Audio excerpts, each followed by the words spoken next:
What's up, everybody? Welcome back to the Pitch Please podcast. Today, we've got an amazing guest. I'm so excited to have this conversation. We've got Mike Wessinger, co-founder and chief executive chair of PointClickCare. You've definitely heard of them in one way, shape, or form. They're one of Canada's most valuable tech companies. They've been leading the healthcare technology space. They've got over 2,000 employees serving over 27,000 customers. They focus in the healthcare space, both long-term and post-acute care. They've serviced hospitals, health systems, ambulatory clinics, government agencies, to name just a few. And Mike Wessinger started this journey with his brother, and under his leadership grew this to be one of the most valuable tech companies in Canada. And Mike's a huge supporter of the Canadian tech ecosystem and founders in general. So I'm excited to learn more from him today, especially around his background, focusing on culture and how that's helped the company get to where it is. So Mike, welcome to the show. Maybe we'll turn it over to you to tell us a little bit about your background and give us a little bit more color beyond what I've just mentioned to help inspire the people we're going to be talking to today. Yeah, great, Mike. Thanks for having me on. It's interesting when I get asked that question. Why do you wind up in long-term and post-acute care technology? I mean, we're talking about the initial beginnings of the business. We're serving nursing homes and assisted living. Not exactly the place when you're sitting in university thinking I'm going to build a really sexy software company in the long-term post-acute care space. But I wasn't a particularly great student, but I did, going to get a commerce degree. I knew at some point I wanted to start my own business. And I thought, it's funny, you think, people always tell you to follow your passion. Well, I had a particular passion there, but I did have, my mother was in the space as a CPA, focused on, long-term care. And it was really through her connections that me and my three brothers all at some point wound up working somewhere in the space.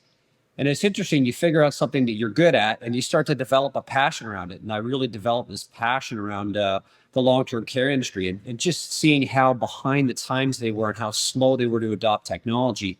Sort of got inspired to hey, I think there's a problem to be solved here. Sort of combine that with my ambition to build a juggernaut of a company. And I'm not sure where that came from, but I always knew that, I didn't want to work for somebody else, have somebody else determine my net worth, sit around waiting for promotions and raises.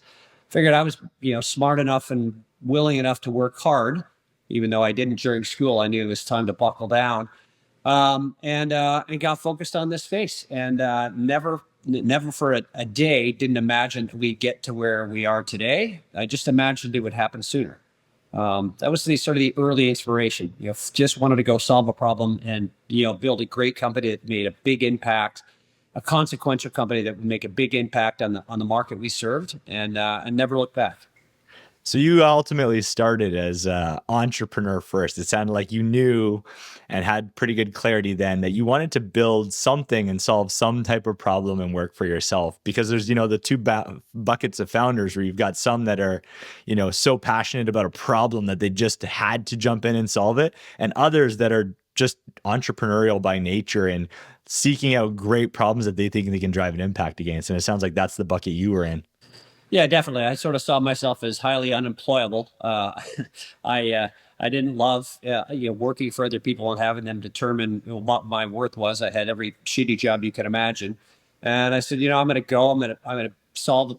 I didn't know what problem, but I'm going to solve some problem. I'm going to build a great company, and I'm going to make sure that if I ever have the privilege of leading people, that I'm going to create an environment and a culture where people want to be and they could do their best work. I mean, you spend more time with the people you work with often than you do your own families.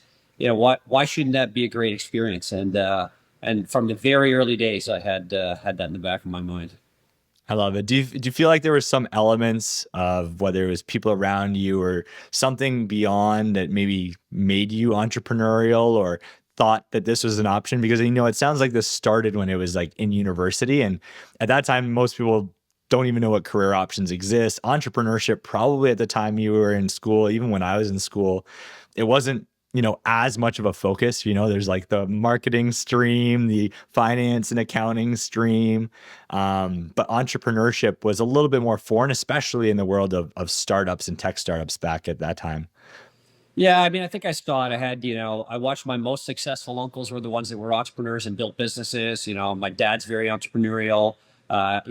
Grandparents, that all ran their own businesses, and I think I was inspired by, how those people who didn't follow the typical path and just go get a job and work your way up the corporate ladder. The ones that were the most successful are the ones who, went out, took a risk, and built something. Built a legacy, and uh, and I think that was some pretty early inspiration. So I want to talk about the evolution of starting this in long-term care. To your point, maybe it wasn't the sexiest, but I imagine at that time you were sort of toying with a couple different things. And so what maybe were those things over maybe some of the burned ideas? And what was the tipping point that made this the one that you were like, this is the most immediate place to go solve versus some of the other things you'd been sort of toying with? Yeah, I mean, I think tech entrepreneurs come from a couple different backgrounds. A lot of times they're technical background. That wasn't mine. I was a sales guy, Okay. and so right out of school, started working a full commission sales job, selling tech into nursing homes, and it was through doing that I recognized that this is not something that's going well. I mean, you had this huge opportunity to digitize this market that was in desperate need of technology, but was happening slowly. And most of the tech that was being offered just was not making an impact. And saw this opportunity, said, look, we can transform this business. And 2 years after graduating, I said, look, I'm going to start my own company and see if I can make an impact. I mean, it was pretty early on, and it wasn't I had the passion for the industry before I started, but once I got in and recognized the impact that we could make, that I developed a passion around it, and turns out I was good at it.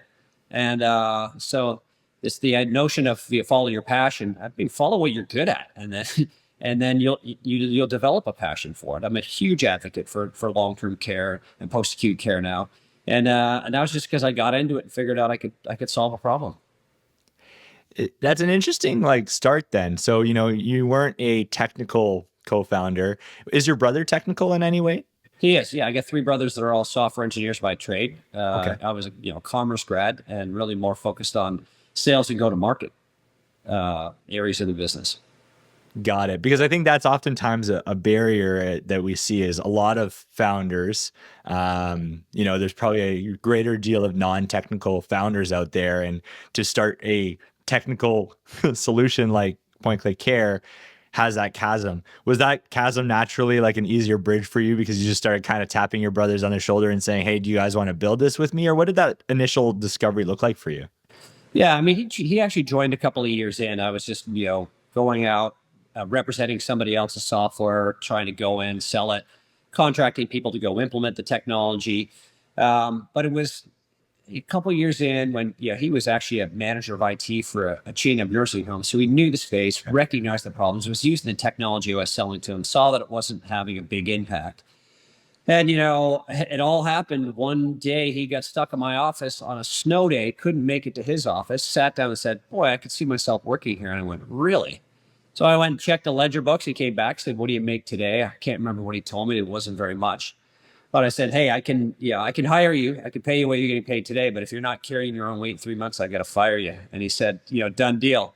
And that's when we locked arms. And the nice thing is, originally we were just implementing other people's technology, but very shortly after we recognized we needed to build our own solution if we were really going to make an impact. And having a technical co-founder that you have, unlimited trust for, that is incredibly talented, is I think a pretty valuable combination. I've seen a lot of founders that aren't technical and they don't know and can't trust whoever they've contracted or who they brought on, and it's a real struggle. They churn through and miss a lot of cycles because they don't have somebody who's strong technically, who they can trust completely. And I had a huge advantage by having my brother in that position.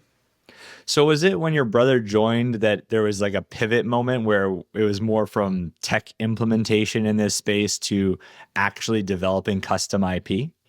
I think it took a couple of years of real frustration with the tech we were trying to implement, and saying, look, we can only go so far with other people's tech. We can only work around the fringes. If we really want to strike at the heart of this problem, we need to build our own solution, and we need to fundamentally change the way that technology is delivered.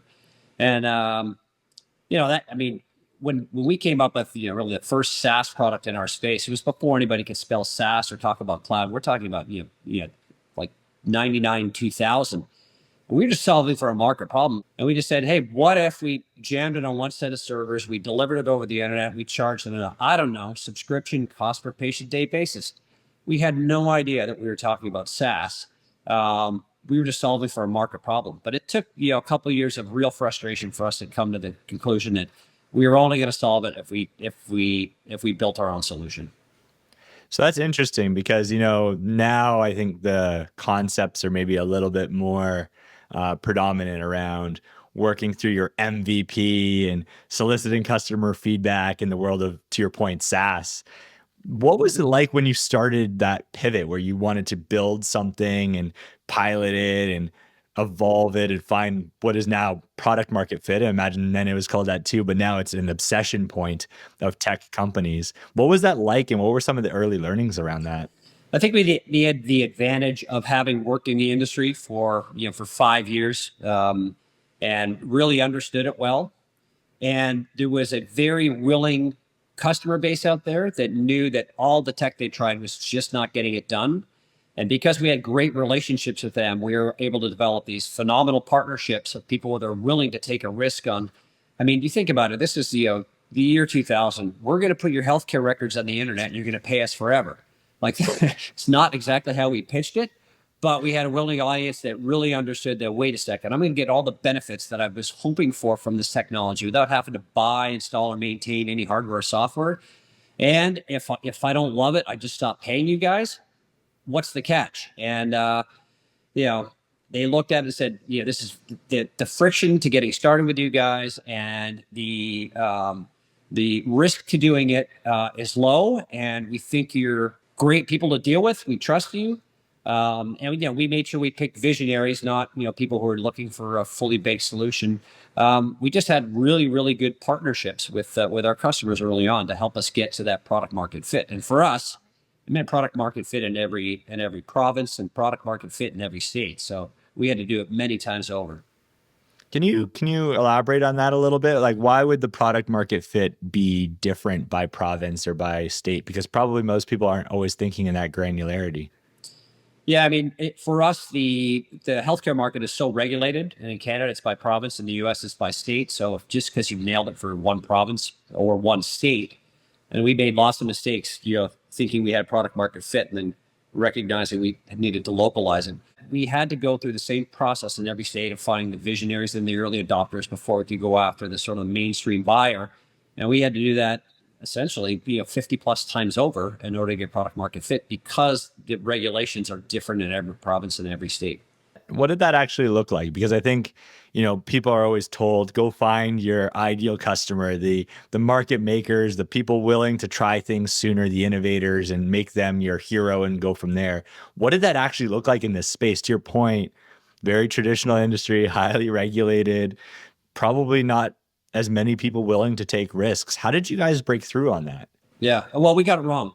At first we got it right for one province, and we thought it would work for all provinces. We got it wrong. And then, we figured that out fairly quickly. And then we said, well, let's go to the US. That's really where the broader market is. And we thought of it as just one big country. Turns out it's like 50 countries. And in the case of, Pennsylvania, Ohio, California, Florida, New York, like, they're as big as countries. And when we first started, we thought we would go tackle the entire market. We spent a bunch of money going to things like national shows we had no business being at. And then finally we said, wait a second, this is not the right way to get it done. We have to go state by state. We have to and the most important metrics weren't revenue in that state in the early days. It was metrics like, NPS and customer delight. And we knew we had to go after the visionaries first and then the early adopters. If we got it wrong and somebody snuck in, they expected it to work out of the box. It didn't, because the first batch of customers is going to go through a lot of bumps in the road. But that's once we figured it out, we got incredibly disciplined. We said, look, we're only going to operate in these two states. Because, and just getting it done and doing it well in one state, you gotta say it's Illinois, and then you go to Pennsylvania, they go, who else is getting paid using your software in my state? And you go, you'll be the first. And they go, absolutely not. So we had to go state by state, but then we learned the value of truly having a target market. So we didn't have enough resources or executive attention to be able to do that in multiple markets simultaneously. And we got so good at it that we would not engage in opportunities that weren't in states that we knew we couldn't handle yet. So we would focus on one or two states. And following that discipline, it seemed slow at the beginning, knowing that we weren't tracking revenue. We needed customer delight. We wanted to go and own that state definitively. It was a little frustrating because, everyone wants you to move faster, but it was actually by focusing on that and be having a measured bowling pin strategy of taking off market by market allowed us to really go through and dominate the US market. That's really interesting. Like when you think about like that snowball of what was happening, where you had to get that first entry point, and then kind of take over that market where you had a really good stronghold before the next. Was there ever moments where you guys debated or discussed, like, is that the right strategy? It feels right when you're entering that state, but then probably top of mind was the same thing top of mind for some of your competitors, which is if we don't get to that other state before they do, what happens? How are you guys balancing that very tough decision around market entry and market penetration that I'm sure so many founders face? Yeah, I'm positive we debated it all the time. Like, are we ready? And it was hard. It's like, yeah, we've already got these markets, we're solid in these markets. Let's go after the new ones. And we had to force ourselves to go, no, we're not as far along in these markets as we want. When I think about product market fit, it's one of the things I coach on more than anything. And people go, yeah, I have product market fit. And I go, can I ask a few questions? And 5 questions in, I'm like, no, you don't. I'm like, with a predictable amount of inputs, can you deliver on your value proposition every time predictably at scale? And they're like, oh no, I can't do that. And I'm like, well, then you don't have product market fit yet. Because I think people get MVP confused with product market fit. I mean, you want to be Anheuser-Busch, not craft brew. You want to be able to go in and predictably deliver on that value proposition consistently at scale with minimal friction. And that's when you have it. And until you have that, you shouldn't be going out in the next market. I see this mistake made all the time. I think there's this dream that entrepreneurs have that I just need to get my tech in front of enough people, and then one day it's just going to explode and everybody's going to buy it. And I've never, ever, ever, ever seen it. The companies that move the fastest are the ones who actually understand their target market, and they are really narrowly focused on that target market and go own that first and then knock off the next most adjacent market and then the next most adjacent market. That's the fastest way. It seems, yeah, maybe counterintuitive. People think they're just going to wake up and everyone's going to fall in love with their technology and buy it, but I've never seen it happen. What are some of those other indicators that you either see or you coach on around product market fit? We talked about it with someone else on this show around like, what does product market fit feel like? And I like your first one around with predictable inputs, can you drive predictable outputs? But maybe for listeners also going through this debate, and it's funny because it's not a perfect science, right? It's a squishy, have we achieved it yet? But maybe there's some thoughts on how you coach against that or things that you felt that others could take away. I think there's too many entrepreneurs that define their company by their tech, and you can't define it by your tech. Don't chase sales, chase markets, because you don't want to win sales. Sometimes the wrong sales distract you. And then you're trying to tackle 5 different markets simultaneously, and each one of them, at first they like it because you respond quickly, but then you lose executive attention and resources, and they go from being delighted that your cycling time is fast and getting product market fit to all of a sudden they're mildly disappointed until they're all disappointed and then they churn. But the idea is not just that your product will work in a certain use case. You need to have the whole product market fit. The partnerships you need, all of the supporting technologies, and maybe people who will implement around your product, consult on your product. You need all of that in that market, and in those tight markets. If you know that those end customers, they trade staff, they read the same journals, they go to the same conferences, and you get that word of mouth. There's far more benefits than, yes, my tech could work in this area. So I'd say it's, product market fit and target market are the 2 things I probably coach on the most. And when I've asked, and I've seen this a number of times, come back, and I know your tech can work in all these areas, come back and show me what your target market is. And then sure enough, entrepreneur comes back and I don't even need to read the words. They show me a slide with a matrix on it. I'm like, that is not a target market. It's one of those boxes. Figure out which one it is and go own that one first to the exclusion of the other ones. Don't be distracted by them. Go own that. And the most important metrics in the early days are customer delight. It's not, revenue. It's going to be, have you nailed it? Are they stark raving fans of your technology? And when they are, and then you can start delivering at scale, predictably. And the case studies that you produce to other people in that market, they don't have to squint their eye and go, yeah, that's not quite what I do. They're like, that's exactly what I want. Then you know you've got it nailed. And then you're ready to go knock off the next use case, the next market. It's funny that you talk about this, net promoter score or raving fans concept, because I think it's maybe a piece some people miss in terms of product market fit. They think it's like a number of users or a revenue goal of some sort. But the conversation that we had on this podcast a while back around product market fit actually brought up some other interesting thoughts, and I'd love to get your perspective on them. One was, you've started to achieve product market fit when people will do things that are seemingly crazy in order to follow your company or your product. And that's more of a B2C example. And so I don't know if there's a related scenario here. And the other is when you make a change that they are so passionate about your product that they will clamor and let you know. And then you're like, listen, people cared enough to be vocal about these changes. It may mean we're starting to find product market fit on the product. Do those resonate with you? Are they right? Are they completely wrong? What are your thoughts? No, I think that's right. I think most entrepreneurs, they're so anxious to grow quickly. They chase sales opportunities that aren't, and they'll convince themselves that it's a fit and that somehow it fits in their definition of their target market when it clearly doesn't. I think the discipline of being focused on this is really my target and is this the right fit, and actually saying no to something that could be a sales opportunity, but would be the wrong sale and is only going to distract you. I think it's tough. But I also think that entrepreneurs and VCs create a bit of this problem, right? They're going out to raise funds. Everyone wants to talk about this TAM, big TAM. I'm like, you're $500,000 of revenue. You want to talk about a $6 billion TAM? I don't care about your $6 billion TAM. Tell me about your $50 million target market. Because that's all you need right now is a $50 million or $25 million target market. That doesn't have to be your TAM. Your target is not your market. Your target is what you're targeting right now, and be laser focused on that. They have it. And I think the problem is these entrepreneurs, they believe that everyone's just going to figure out their tech and they're just going to adopt it right away without figuring out their targeting strategy. They need to target on it. But the reason they chase sales opportunities is, well, when they brought their first VC on, and they talked about this massive TAM, and they think the most important thing is showing them growth numbers, maybe number of users or revenue. And if you're just getting product market fit and want your first or second target market, that's not the most important metric. I'd be way more interested in going, all right, so great, you've got revenue, it seems to be tracking right. What's your NPS? Like, what's your customer delight like? Well, they're all just a little bit frustrated. Guess what?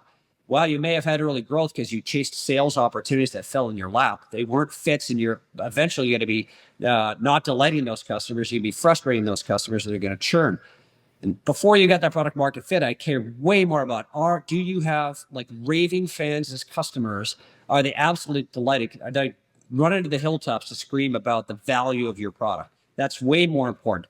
Those other metrics will follow if you get that right. It's an interesting thing. There's two pieces there that you talked about that I want to dive into. The first is this notion of getting the product market fit right, and whether customers can be frustrated. But, one of the things a lot of founders and companies go through during their MVP stages are, do we, founder love, my baby is perfect, and keep going? Do we pivot? Do we throw in the towel? Are we on to something? Are we not on to something? And those are the highs and lows that founders feel on a daily basis. And those questions continue to flow. Was there real moments like that for you of, do we pivot? Do we go deeper? Are we on to the right thing? How do we include feedback? How do you manage those tensions? For sure. I mean, it's constantly there. I mean, when you're starting, especially if you're, trying a new business model, you've got to pivot all the time. Whether it's, what's the right use case for my product? What's the right target market? And I think that one of the challenges I see often is when, and I have no problem with pivoting. I know some people hate that term. I have no problem with pivoting. You have to be able to adapt quickly. But pivoting, especially when you talk about markets, I've seen people go, I pivoted. I'm like, well, wait a second. You didn't pivot. You just layered on a new market. What do you do with the old customers? Oh, we're still chasing that too. I'm like, that's not the same as pivoting. If you're pivoting, actually make the pivot, which means also stop doing something else. So like, well, I think we can pull it off. And they convince themselves it won't take much to, to manage these customers. We can do it all. It's like, make the pivot, commit to the pivot, even if it might mean a dip in revenue or slower growth for a period of time. When you make a pivot, don't layer, actually make the pivot. Interesting. And then on the pivot thing, where and when, because I think some people confuse pivoting with, product features. Oh, we pivoted, we added this feature. Or, oh, we're almost at product market fit, we just need to add one more feature. How do you think about that as like a evolution where, do you keep changing the product and adding features for every customer? And is that really finding product market fit, or is it feeling like you've nailed it with the product you have? And it'd be good to get your perspective. Yeah, I think you really got to pick the market you want to serve and then really nail it for that market. And you need to make sure, and it's easy to get tricked by, especially by large early customers, that, oh, what we're building, for us, everyone's going to want. We spend millions of dollars building stuff, believing the customer, and then we show up to the next very similar customer like nobody does it like that. So we've been tricked. Yeah, you want to make sure that that you're building product for a market, not for a single customer, which means you have to be able to say no, and you have to ask really good questions. And when a really compelling customer that writes you big checks, keeps saying, no, everyone does it this way, you have to go and do the homework and come back and be able to speak intelligently and say, that's not the way it's done. Here's the way we're going to build this product that's going to be more generic for an entire market, because we're not building for a single customer. You don't want to be in the custom software development business. Yeah, it's a really good point, which is being able to hold your ground and have a perspective and not just cave at the first check. There is value in getting funds from customers or maybe from angels and VCs, but if you start letting those control the pulse of your business, you may lose control of the business, which maybe is actually a good point to talk a bit about bootstrapping. And I know PointClickCare has a very unique and bold bootstrapped story. Do you think that helped you stay truer to your product market fit and growth strategy over time and get less, maybe it's distracted, or maybe you think that there's a balance between the two that people just need to figure out, of bootstrapping and when to take on external money? Yeah, I mean, we bootstrapped, and I think there's a few things that come out of bootstrapping. You become very focused. You've got limited resources, and you got to be laser focused on what problem you're trying to solve and not chase all things. So that's important. You develop a really strong customer DNA. I mean, there is a direct correlation between delighting the customer, making them happy, and paying your mortgage and being able to put gas in your car. And so you necessarily have this customer focused DNA. It also forces you to hire true believers, people who are committed to the mission. You have to bring in true believers, which I think really, really helps in the early days. Then the other thing is, when you don't have that capital, you still think through problems. Because I know we ran into this problem. Once we had, generating a lot of cash and we had access to all the capital, you stop thinking through problems. You're like, oh, I'll just throw a team at that, hire another person. And I think the advantage of bootstrapping is you have to solve problems creatively. You have to think through problems. So I think there's a few, problem-solving DNA, customer-focused DNA, watching each other's back DNA, and being laser-focused and capital efficient are all benefits of bootstrapping. And so my view on it is, when people ask me about fundraising, when should I raise my, my post-seed round or my Series A, I'm like, do you have product market fit? And if the answer is no, then my recommendation is be as lean as you can, be laser focused on getting product market fit. Because the second you get that cash, you're going to go to market and chase more markets when you don't really have product market fit, and you're going to waste a lot of money. So my opinion is you should bootstrap for as long as you can until you've really nailed product market fit. It may not fit for all companies, but it's going to develop an incredible discipline. And I also think that, there's a different quality of investors that will invest that don't take product risk. So there are lots of VCs that will take product risk, and they're just going to push you for higher numbers, and then maybe don't get the customer delight's more important than revenue growth. And, out of their portfolio, only 3 of 10 need to be successful, and they're going to push you to do some things that may be unnatural. But if you can get through product market fit, and you'll find a different quality of investor that says, I don't take product risk, but you've shown a track record, you do have product market fit, and I know giving you more money to have more go-to-market resources is just pushing the more button.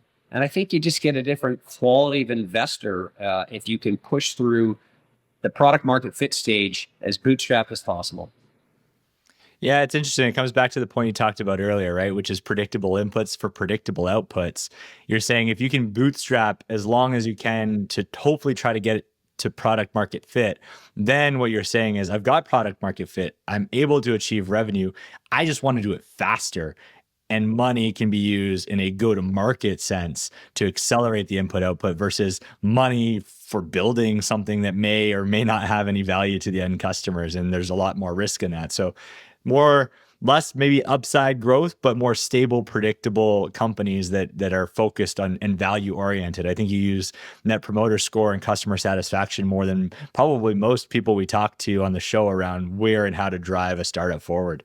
Yeah, when I talk to too many founders, I think they over-indexed on fundraising. I'm doing a seed, I'm doing a Series A, Series B. I'm like, how come the conversation we should be having is about, let's talk about the problem you're solving in customer delight and how important that is. I think so many founders, they get so like that vocabulary, seed, pre-seed, a Series A, that never entered my vocabulary. I was focused on, our, market, are we delighting our customers? Are they happy in our target market? Are we winning share faster than anybody? Like those were the metrics that mattered more to me. I wasn't, we were never over-indexed on, constantly thinking about fundraising, and I don't even know what to call them back then. Like, I don't know what a seed round is or a Series A.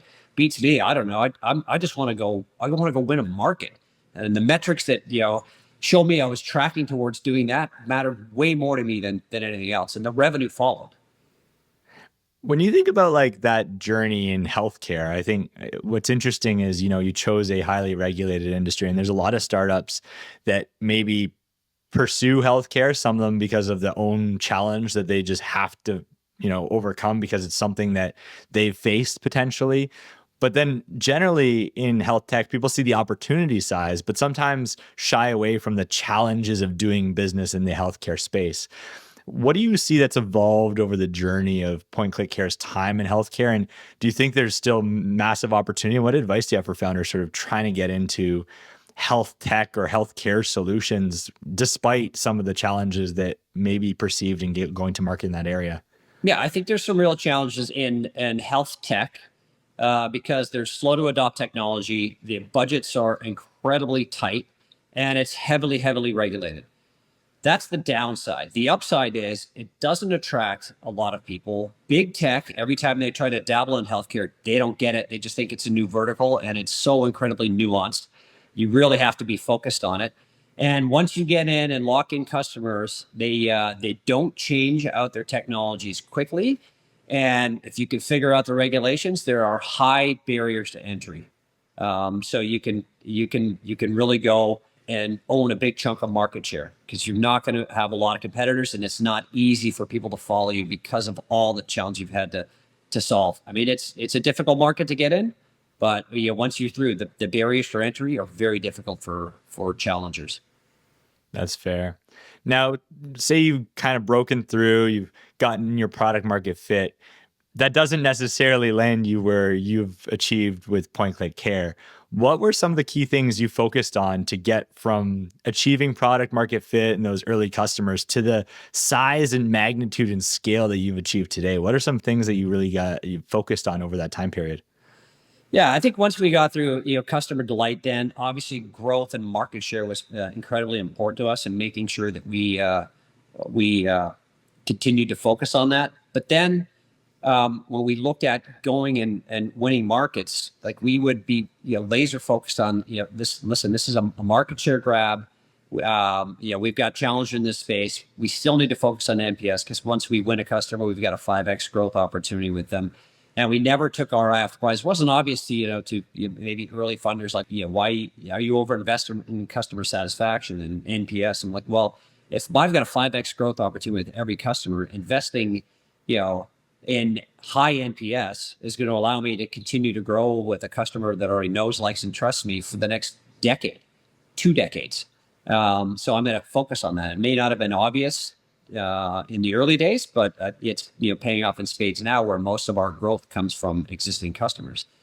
So, I mean, we were very, very focused on, delighting customers and going in and owning markets one at a time, until we, finally had full coverage of all the markets we wanted to serve. That's a good point. And I think there's another piece that you talked about earlier, and as you built this up, you talked about, in the early stages of bootstrapping, that it made sense to have people come on board with the company that truly were bought into the vision, because you had to get people that had that grit, and that weren't just coming there because you were flush with cash and could hire any expert you want. How do you feel like that, organically lended itself to the culture? Or maybe it didn't. Maybe you had to create that culture. And I know you guys have spent a lot of time and energy on this at PointClickCare. I think 8 years running, you've been named one of Canada's best managed companies. You're a platinum member. Obviously means you're doing something right. Was it always that way? Was that something ingrained from the beginning, or was there some moments along the way where you had to spend some time, energy, and incremental focus as you grew to over 2,000 employees? Yeah, culture is one of those things that we didn't think a lot about in the early days. Um, when you're fighting for your life. So if I look at sort of the stage of the company, there's the just survival stage, getting your first batch of customers, and then you hit success. Then there's this tornado hyper growth phase where it's just organized chaos. And then we got to this phase where it was we're flush with cash and people stop thinking through problems. Let's call it the we're sitting back on our laurels phase, and then there's a reinvention phase. And in each of those stages, we had the culture changed and necessarily had to change. Early on, we didn't have to think about it because people never left the office. We brought in all true believers because we couldn't afford people who had done it before. And we had to take a lot of risks on people. And we got lucky. We had sure enough people that didn't fit, people that fit that were those true believers really helped set the foundation. Then we get to the hyper growth phase. And so we didn't think about culture. But then when we get into hyper growth, said, wow, we're adding people so fast here. We need to, capture what we believe our culture is and make sure that we're recruiting people and we've got retention and reward systems that are all focused around the culture we want. So we defined it, we wrote it down, and we shared it. We went through this hyper growth phase, but then we got to this phase, and I still remember the day we were having one of our sales marketing meetings, a few hundred people in Vegas, and I think we were at some fancy hotel, the Venetian, but it wasn't a busy time of year, so we had a whole class of sales development reps that started that day. Imagine that, checking into the Venetian. Great day to start. Yeah, yeah. And we're having this cocktail mixer, and one of the new sales development reps comes up and goes, I just checked into my room and I got a grand piano and a pool table. Like, is that how we roll at PointClickCare? I'm like, holy shit, no. Like, get the Hampton Inn. That's how we roll here. And I realized, I went back and said, 80% of the people that are here were never here during the early lean startup days. And they don't think through problems. They're not focused on how it is we need to be thoughtful about how we deploy resource. I thought if we keep along this line, sure, we're successful now, but we're going to become incredibly uncompetitive. And that's when we knew we had to take what we had defined as our culture and redefine it. And the mistake I made is we had a bunch of kumbaya sessions with the staff. What do you think about the culture? And 2 months into having these kumbaya sessions, they were great. I got lots of feedback. I went, wait a second. I'm not outsourcing the culture, right? I'm not crowdsourcing the culture. It's what my brother and I, what is the culture that we want to have here? What do we have today that we love? And what's the aspirational stuff we need? And we went out and we defined it. And I think at the time we had like 1,100 staff. So we didn't only incorporate into our onboarding programs where they had to go learn about the early days and understand the stories and understand what is expected of them if they're at PointClickCare. We took all 1,100 employees, flew them into headquarters and ran them through 2 days of this is the cultural reorientation of the stuff that we have and the stuff that we aspire to be. And there was honestly a few people raised their hand and said, yeah, this thing about like the hard work and grit, like, yeah, that's not for me. And that's fine. Like, great.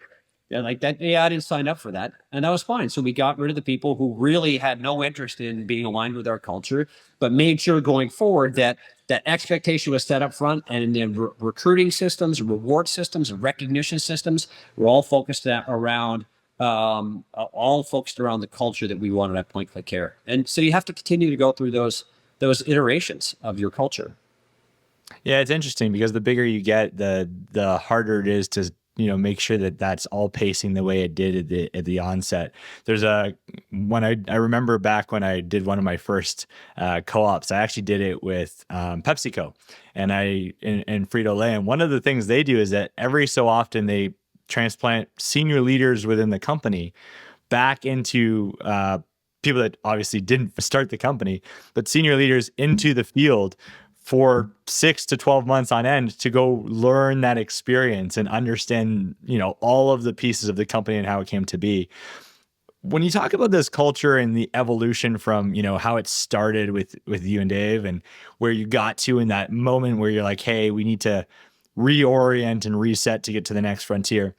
Is it something that if you'd gone back, you would have focused on more from the start? Or do you think it's naturally okay to go fast and then kind of catch yourself, but make sure you do catch yourself? Yeah, I mean, we were always focused on having a great culture, but I think we caught ourselves in the recognition that wait a second, something needs to change, because companies are dynamic. They change, and instead of just hiring out of Greater Toronto area, you've got people in Baltimore and Salt Lake City and Florida and all over the place, and you've got multiple offices. You're like, wait a second, we something's changed here, and we need to reset it. So, yeah, you can catch yourself, but we always did focus on culture. That's one of the things that I got on fairly early, that we need to focus on culture. And it's tough as a founder because like your weekly stand-ups or your monthly or your quarterly reviews, like that stuff naturally adds up in your calendar. There's nothing naturally that says we need to put a little bit of time into culture. And so you Mm. actually need to put that time into thinking about culture into your calendar, because it's not going to naturally just drop in there. And I think for us, I look at it, we had competitors that tried to copy everything we did. They could hire from the same schools, open up at the same offices, roughly follow our strategy. It wasn't that hard to figure out. But somehow they continually underperformed. And knowing people who had worked there, I chalk it up to one thing. They just did not have the culture that we had. They had, honestly, borderline toxic culture. So even though they tried to knock off everything else we did, they could never pull off what we could because they didn't have the culture. And here's how I thought about it as the leader. I sort of looked at my job as culture number one, then people number two, team number two, number three, strategy and vision, and number four was, really monitoring the execution of that. And the reason why I thought that is that, like, if you really, really get the culture right, like you really get it right, then you can attract the very best people. And if you've got the very best people, then you don't have to be some brilliant savant to come up with the strategy and vision. You've got a team of committed people to do that. And then if you've got a great strategy and vision with a great team and a great culture, the execution becomes infinitely easier. So that's how I always thought about, in stack rank order, my job as the leader. And did you think it was that job, even in the early onset days and that same priority, or does it evolve to become that? I think it's something I developed over time. Early on, too busy just thinking about survival and getting to the next payroll is about all I thought about. But then recognizing, I think, what the organization needed to scale, that's how I thought about my role in the company. That's cool. Now, earlier, just before there, you were talking a little bit about the scale of the company and a culture that, maintains itself across borders. You started hiring in so many different parts of the world. I think one of the other things that's super unique about what PointClickCare has done is you've remained headquarters here in Canada. And sometimes there's this tension, especially in the Canadian ecosystem. And we talk to a lot of Canadian founders where maybe just before or just after product market fit, they immediately jump to the US because you need to serve the US market. So you need to be in San Francisco or New York in order to do that. What are your thoughts on that like tension and what kind of kept you here in Canada and what should other founders that are starting their build here consider and maybe why they should stay here or maybe why they shouldn't? Yeah, I mean, I think, obviously, my brother and I live here. We wanted to remain here, and I think in the early days I was a little paranoid. It's highly regulated U.S. healthcare organizations going to want to do business with a Canadian company, and so we just sort of brazenly went in and never apologized for it. They're like, "You guys are from Canada. What do you know about Medicare, Medicaid?" Just go, "Can we solve your problem or not?" And they're like, "Yeah, you can." And then they didn't care, and it didn't take us long to go, like, they don't care where we're located. They're like, "I don't know, isn't Canada the 51st state anyways?" Here's the advantage we had: incredible talent pool. I mean, our chief product officer, Boston based, has run engineering organizations for many big firms. So he finds the best talent he's worked with in his life is out of the Toronto Waterloo area. I mean, Wow. amazed by that technical talent. We've got great schools, so we get great talent all across the board, not just in engineering. We have incredibly good immigration policy, so we can get the best talent from around the world, where they seem to be actively deterring them from entering in the U.S. And our proximity to our biggest market, the U.S. I mean, we're closer in Toronto than to most of the market that we serve than California is.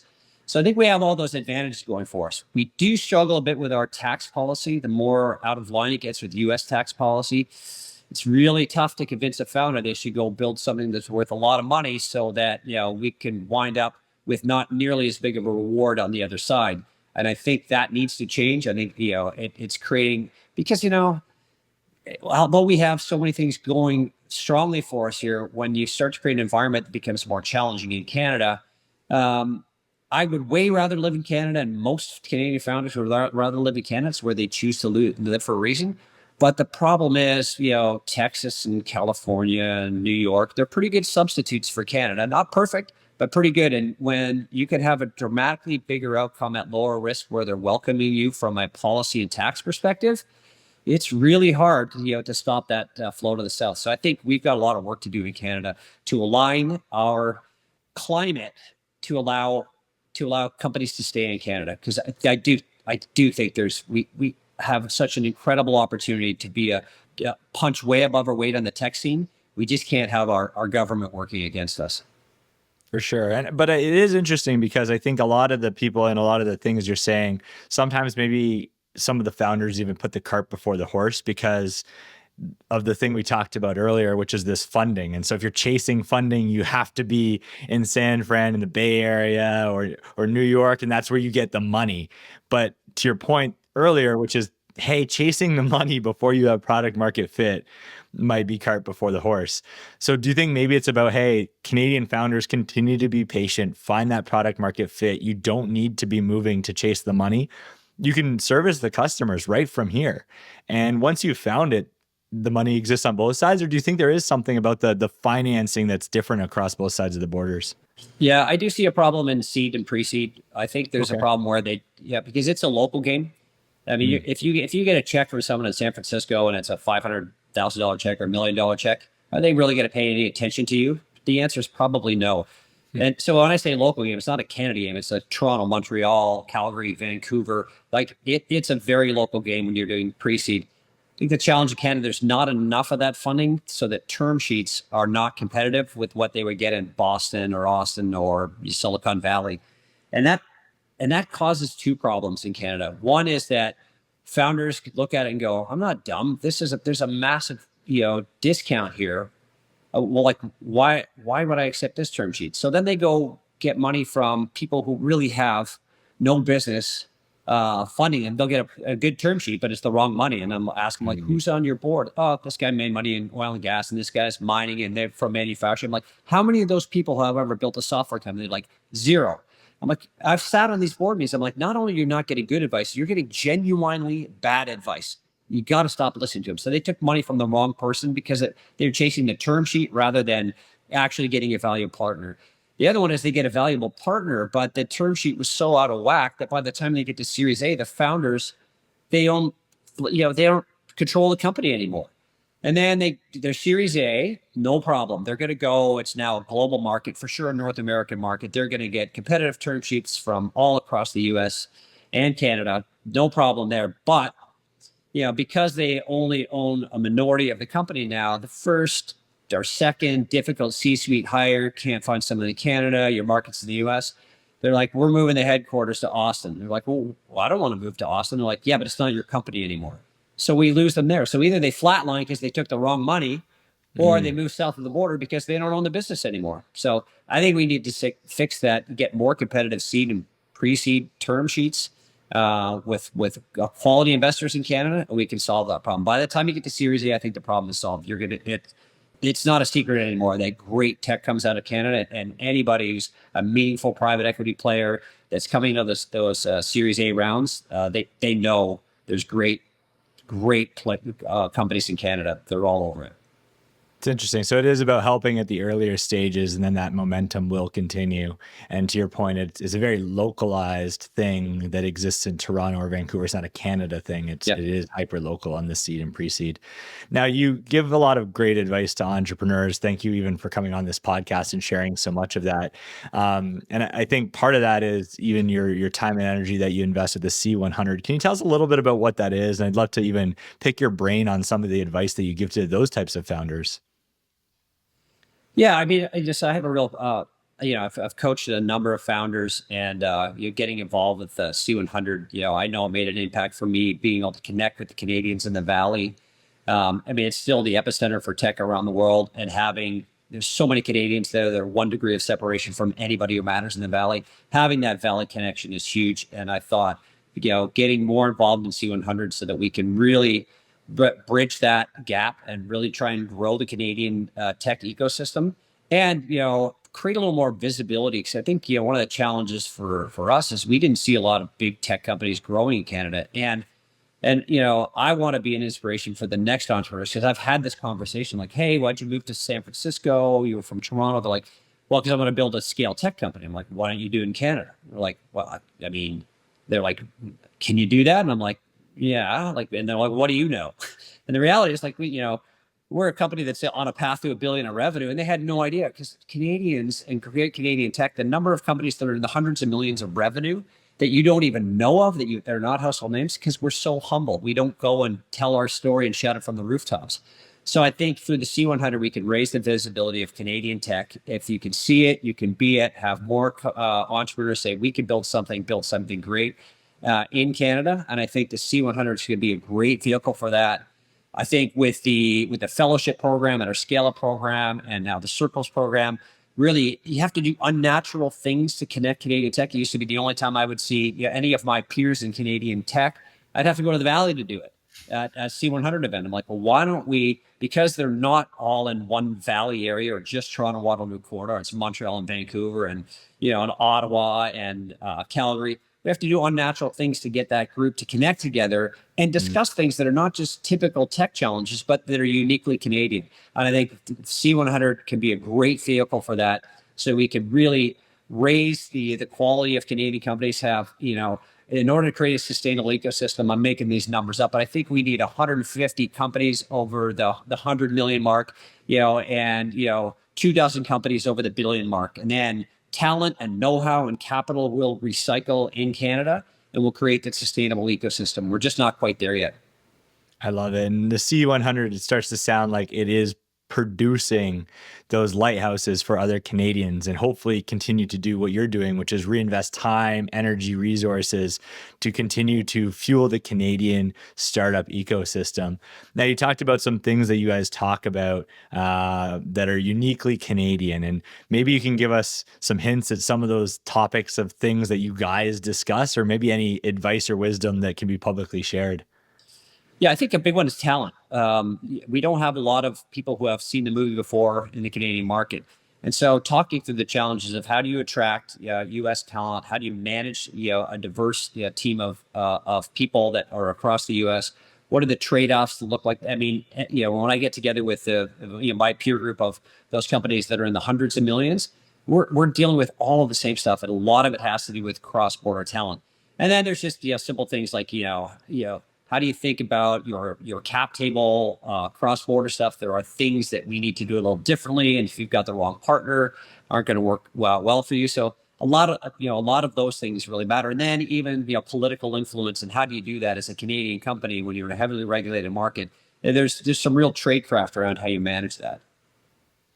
That's interesting. Like, there's so many topics. And so who is the C100 for? Just in case there's, startups that are maybe already of the right size or listening, or ones aspiring to get to be a part of this forum. Who is it for?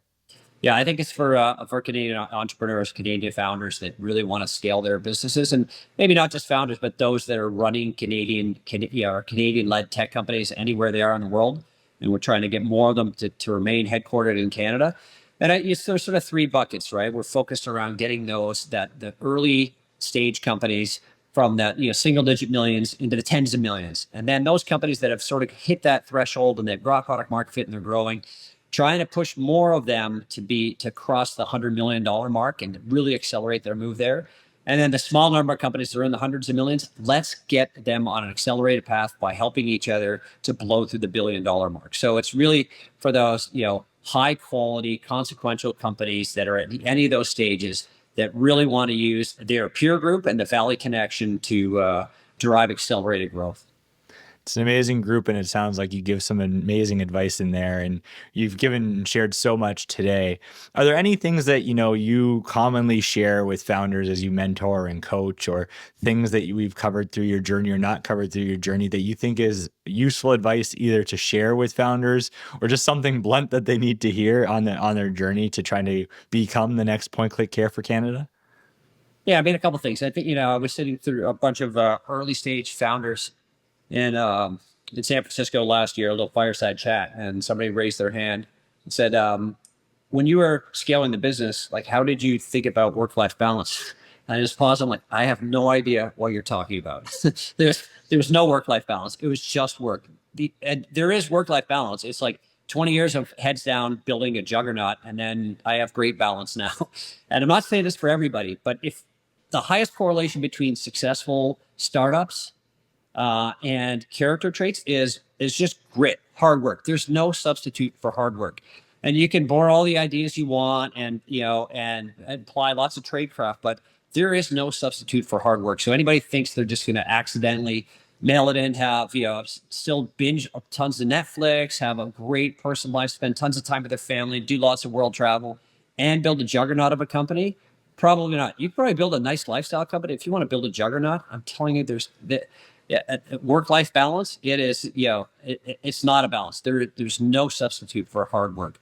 I think that's probably, one of the biggest ones. But then, the few of the things I coach on, I already talked about understanding your target market, and your target's not your market. Understanding product market fit are probably the most common things that I focus on. But the other one is for founders who came from a background, maybe it's technical, maybe it's marketing, maybe it's sales, is that as well, that may be your comfort zone and things go sideways, you tend to fall back to your comfort zone. You need to recognize as the founder of a business, you're going to be player coach at the beginning, but over time, you need to move that fulcrum so that you recognize you're working on the business, not in the business. Like, your job is to work on the business, get the right team, the right culture, focus on the right area, not be 3 pages deep in a spreadsheet working on some pricing calculations or, 7 slides deep in some deck. Your job is to work on the business, not in the business. So over time, the faster you can get the working in the business into other people's hands so that you can focus on working on the business, you should do that. And even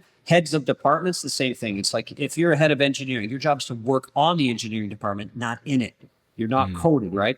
And if you're leading the sales organization, your job is to work on the sales organization, not in it. And I think that's a tough one for founders, because when the shit hits the fan, they tend to head back to wherever their comfort zone was. Maybe it's engineering, maybe it's sales, marketing, but work on it, not in it. That's a really good closing point, and I think one of those things that truly enables the scale. And if you're bringing on the right people and creating the right culture, to your point, your job as CEO is continue to make sure that there's enough money in the bank to get people paid, and focusing on the business, not getting, caught up in the weeds of the business if you've brought in the right people. So it's amazing advice. Mike, thank you so much for sharing not just the story of PointClickCare, but your own story and some amazing advice about the work that Canadian founders should be thinking about and focusing on, and the work that you're doing to help continue to prop up the ecosystem. I think this entire podcast started purely initially as Canadian founders and uplifting the ecosystem. So having someone like yourself on is an amazing milestone in helping light up the ecosystem. So thank you so much for your time today. If you have any closing thoughts, we'll pass it over to you. Otherwise, we'll kind of close up for the day. And thank everyone for joining on the Pitch Please podcast again. No, thank you. The pleasure was mine. And hopefully there's some nuggets in there that some founders can pull away, even if it's just one thing that will help them scale their company. Thank you. Thank you.